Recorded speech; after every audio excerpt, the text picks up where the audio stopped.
Hello to everyone, welcome to my channel Beauty Tips. करामत हज़रत सैयदना इमाम जाफ़र सादिक़ रज़ी अल्लाह ताला अन्हा। खलीफा मंसूर ने एक शब अपने बेटों को हुक्म दिया कि इमाम अबू जाफ़र सादिक़ रज़ी अल्लाह ताला अन्हा को मेरे रूबरू पेश करो ताकि मैं उनको कत्ल कर दूं। वज़ीर ने मना किया कि दुनिया को खैर आबाद कहकर जो शख्स अज़ल्त नशीन हो गया हो उसको कत्ल करना करीन मसलहत नहीं। लेकिन खलीफा ने गज़बनाक होकर कहा कि मेरे हुक्म की तामील करना तुम पर ज़रूरी है।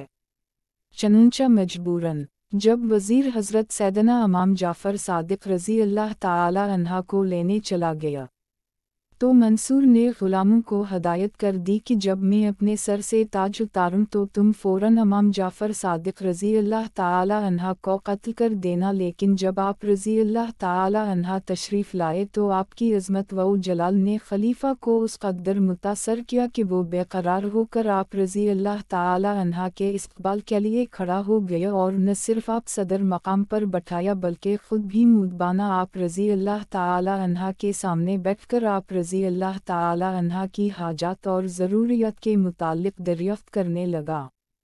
आप रज़ी अल्लाह ताला अन्हा ने फरमाया कि मेरी सबसे अहम हाजत व ज़रूरत यह है कि आइंदा फिर भी मुझे दरबार में तलब न किया जाए ताकि मेरी इबादत व रियाज़त में खलल वाक़ न हो।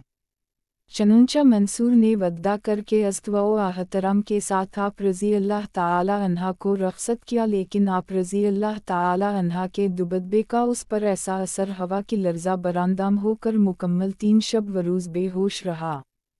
बहरहाल खलीफा की ये हालत देखकर वज़ीर और ग़ुलाम हैरान हो गए और जब खलीफा से उसका हाल दरियाफ़्त किया तो उसने बताया कि जिस वक्त इमाम जाफ़र सादिक़ रज़ी अल्लाह ताला अन्हा मेरे पास तशरीफ़ लाए तो उनके साथ इतना बड़ा अजदा था जो अपने जबड़ों के दरमियान पूरे चबूतरे को घेरे में ले सकता था, और वो अपनी ज़ुबान में मुझसे कह रहा था, अगर तूने ज़रा सी गुस्ताख़ी की तो तुझको चबूतरे समेत नगल जाऊँगा।